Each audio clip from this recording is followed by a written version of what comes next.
This is a breakthrough for me. First time na mag-vlog. Okay.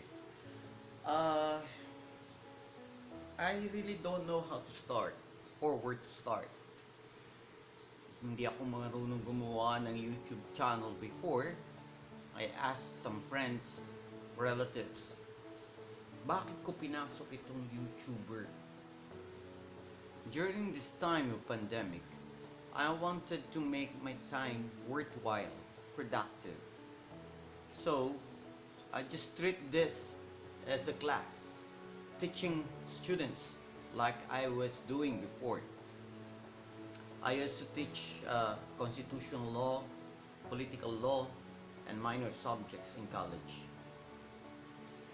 So, here in my channel, Amigo del June, what you'll be expecting from me is to inculcate to you or share my ideas, my opinions about everything. Okay? Yung mga nangyayari sa atin, tackling about current events, tackling about laws, how it will be done, how it should be implemented. As of this moment, I'm a political advisor of some politicians. But for confidentiality reasons, I cannot divulge their name.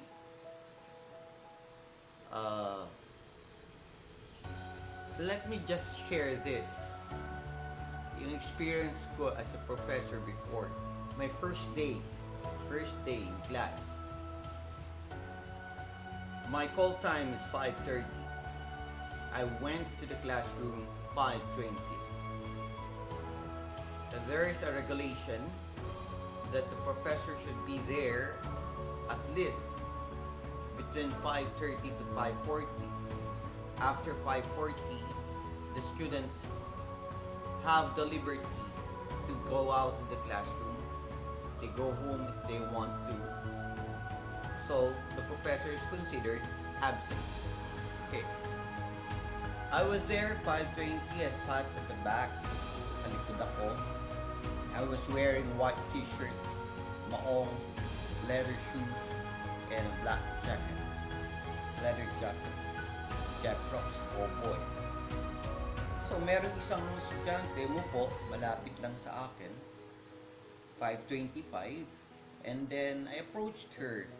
Sabi ko, Miss, excuse me, ano oras ba dumarating ang professor natin dito? What she did, inismiran lang ako, tiningnan lang ako, at sinupladahan ako. Well, that's okay. Well, I was polite, pero siyempre, I'm a stranger. So, normal yon sa isang dalagang Pilipina. And then by 5:30, I again approached her. Sabi ko, Miss, 5:30 na. Wala pa yung professor natin. Ano oras kaya darating yon? Again, as expected, inismiran na naman ako. Sinupladahan na naman ako. At lumipat pa ng upuan. Doon banda. By 5:35, I stood, went straight to the table, literally sat on top of the table, and told the class, submit your class cards. So lahat nagulat. Sino to? Kala nila, prank. No, I again reiterated and told them, class, submit your class cards now. So, naramdaman nila, I'm serious. I'm pretty serious. So, lahat sila, lumapit, binigay sa akin ng class cards. Right at that moment, I approached the girl. She was bowing her head, ashamed probably. And then I told her, Iha, that's okay. I was just teasing around. Again, I went back to the table, literally sat on the top of the table. Unprofessional, right? Pero that's me. Jeff Brooks, po boy. So I told the class, in my class, I have two rules. First, I don't check the attendance. So lahat sila nagulat. Nisip siguro nila, absent kita. Hindi ka nag-check ng attendance. Yari ka sa akin. And then, I told them, if my first rule is that I don't check the attendance, the second rule is that every time you come to class and I call your name and ask you a question and you were not able to please me with your answer, you get a 4. And when I call your name and you're not there, automatically you get a 5. Nagulat lahat. Yung isang estudyante ko, Sir, question, go ahead. Sir, parang chinek nyo rin attendance namin No, that's different. I will not waste my 15 to 30 minute time to check your attendance. Francisco, yes sir.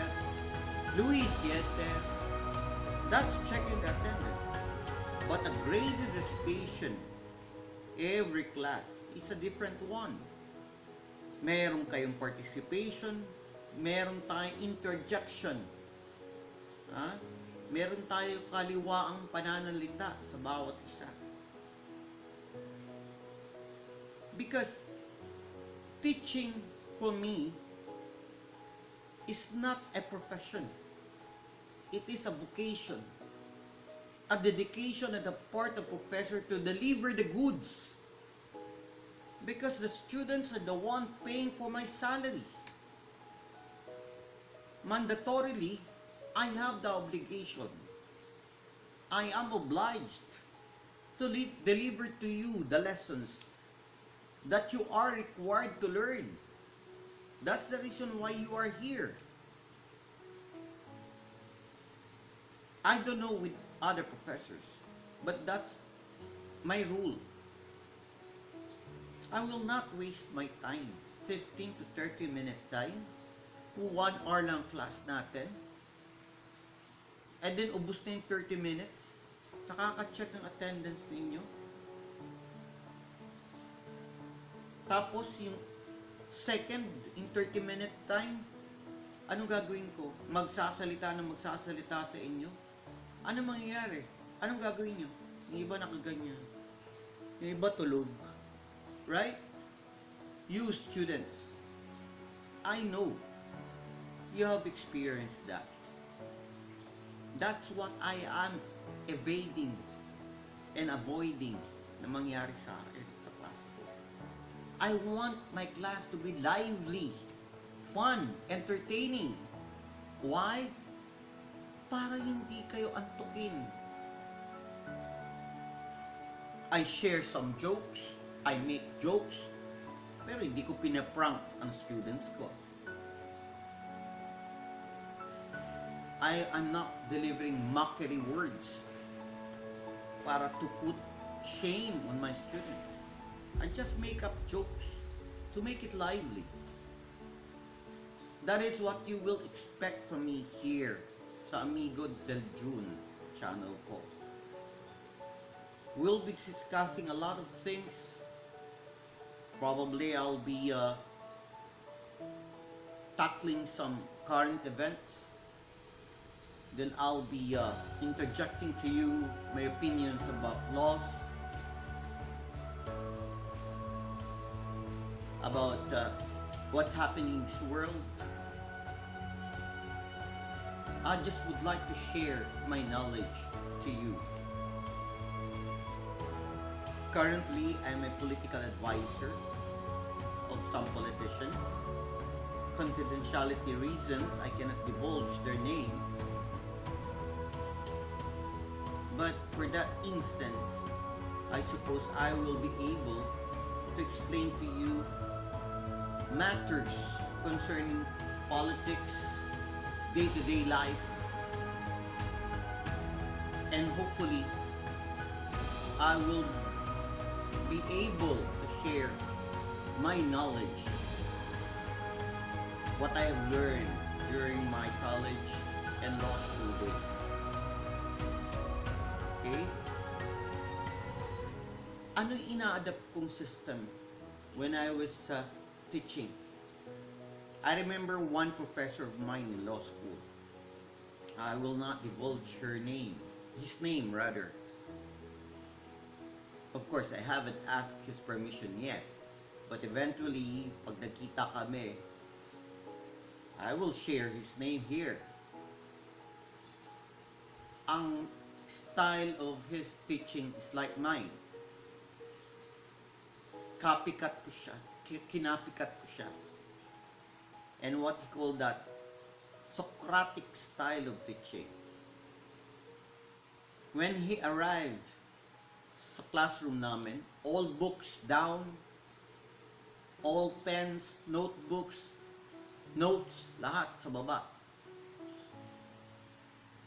Then, he will call your name, you stand up, he asks questions, then you answer it. The same style. Pag hindi siya kontento sa sagot mo, he'll give you 4. Pag wala ka, you get a 5. Fortunately, when I adopted that as a professor, none of my students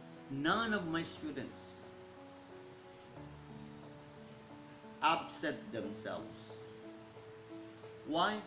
They find my class very interesting. May interjection kami. I ask questions. They answer them. Then pag hindi sila naliwanagan, they ask questions also. I answer them. Alam niyo, ang teaching kasi kailangan parang you treat your class, your students like your companion, like your friend. Di ba magkakaibigan nagpaprangkahan? You might contradict my way of teaching. You might say that, oy, as a professor, you should be respected. You should show respect. Yes, I believe.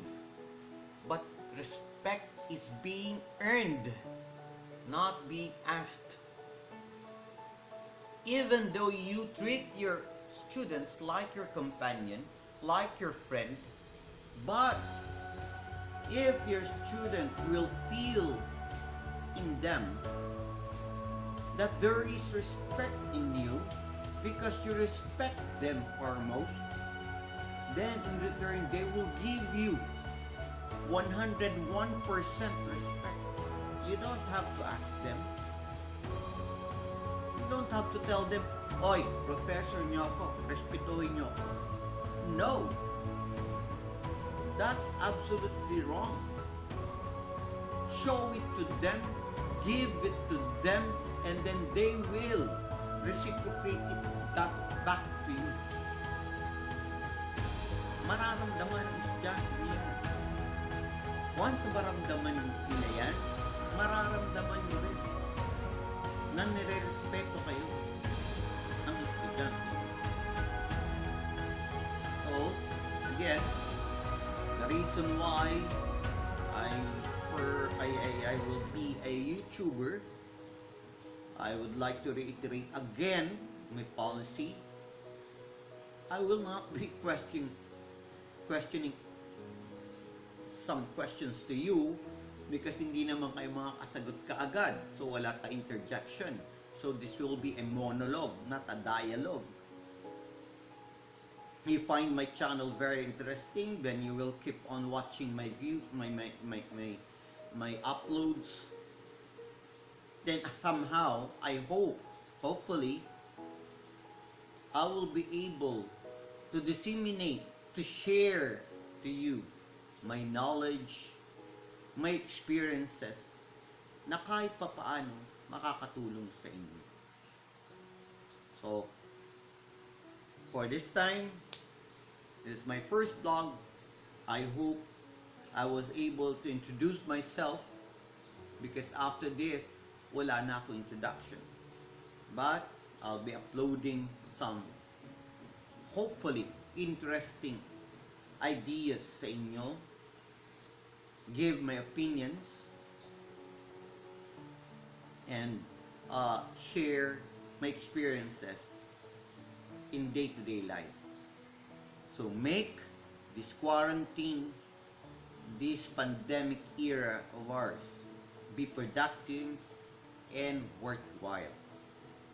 Hopefully, we'll see each other again, and hopefully, you will subscribe and tune in to my channel every now and then.